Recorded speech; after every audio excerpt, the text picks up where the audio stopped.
Yash Raj films ప్రొడక్షన్లో రూపొందుతున్న war 2 సినిమాపై ఊహాగానాలు రోజురోజుకు మరింత పెరుగుతున్నాయి.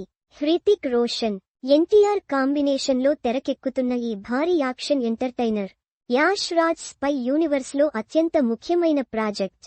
కానీ సినిమా స్టార్ట్ అయ్యి నెలలు గడుస్తున్నా కూడా ఇంకా సరైన అప్డేట్స్ లేకపోవడంతో సినిమా తాలూకు అంచనాలు కాస్త కన్ఫ్యూజింగ్గా మారాయి. తాజా సమాచారం ప్రకారం ఈ ప్రాజెక్ట్లో కొన్ని కీలక మార్పులు చోటు చేసుకున్నట్లు ఇండస్ట్రీలో చర్చ నడుస్తోంది. బ్రహ్మాస్త్ర డైరెక్టర్ అయాన్ ముఖర్జీ ఈ సినిమాకు దర్శకత్వం వహిస్తున్న విషయానికి తెలిసిందే.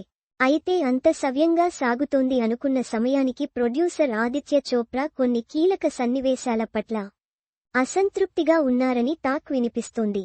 ఫలితంగా సినిమా టేకింగ్లో కొన్ని మార్పులు చేయాల్సి రావడంతో ముఖ్యమైన సన్నివేశాలను మళ్లీ షూట్ చేయాలని నిర్ణయం తీసుకున్నట్లు సమాచారం.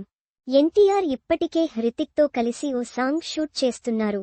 కానీ తాజాగా కొన్ని రీషూట్స్ కారణంగా ఆయన డేట్స్ను మరింత పొడిగించాల్సి ఉంటుందని టాక్ వినిపిస్తోంది. అయితే దీనికి పూర్తి భిన్నంగా మరొక సమాచారం వెలుగు చూస్తోంది. నిజానికి ఆదిత్య చోప్రా అయాన్ ముఖర్జీ పనితీరుపై పూర్తిగా సంతృప్తిగా ఉన్నారని, ఈయన దర్శకత్వంలో పఠాన్ 2 ప్లాన్ చేస్తున్నారని బాలీవుడ్ వర్గాల్లో ఊహాగానాలు ఉన్నాయి. అంటే వార్ ప్రస్తుతం ఓ స్ట్రాంగ్ యాక్షన్ థ్రిల్లర్గా రూపొందుతుండటమే కాకుండా హాలీవుడ్ స్థాయిలో విజువల్స్తో రావొచ్చన్న అంచనాలు ఉన్నాయి. కానీ 2 వేరే కథనాలు రావడంతో అసలు సినిమా మేకింగ్ ఎలా సాగుతోందనేది పెద్ద ప్రశ్నగా మారింది. ఎన్టీఆర్ మాత్రం ఈ సినిమాపై పూర్తి ఫోకస్ పెట్టి ఉన్నాడు. దేవర పార్ట్ 1 షూటింగ్ కంప్లీట్ చేసిన తర్వాత పూర్తి స్థాయిలో వార్ 2 టీంకు డేట్స్ ఇచ్చారు. అయితే అనుకున్న షెడ్యూల్ కంటే ఈ ప్రాజెక్ట్ మరింత సుదీర్ఘంగా మారుతుండటంతో ఎన్టీఆర్ తర్వాతి ప్రాజెక్టులు దెబ్బతినే అవకాశముందని ఫ్యాన్స్ ఆందోళన చెందుతున్నారు. ముఖ్యంగా కొరటాల శివ, దేవర 2కు సంబంధించి ఎన్టీఆర్ డేట్స్ ఆలస్యం కావొచ్చన్న టాక్ ఇండస్ట్రీలో వినిపిస్తోంది.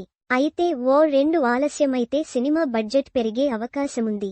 ఎన్టీఆర్ బాలీవుడ్ డెబ్యూట్కి ఇది కీలకమైన సినిమా కాబట్టి సక్సెస్ అయితే పాన్ ఇండియా మార్కెట్లో ఎన్టీఆర్ క్రేజ్ మరో స్థాయికి వెళ్లడం ఖాయం. కానీ సినిమా వాయిదా పడితే పబ్లిసిటీ దెబ్బతినే ప్రమాదముంది. ఇప్పటికే బాలీవుడ్ సినిమాలు అనుకున్న టైంకి రావడం కష్టంగా మారుతోంది. ఓ 2 ఆగస్టు 14న విడుదల అవుతుందా లేదా వాయిదా పడుతుందా అనేది ప్రేక్షకులు ఉత్కంఠగా ఎదురుచూస్తున్నారు.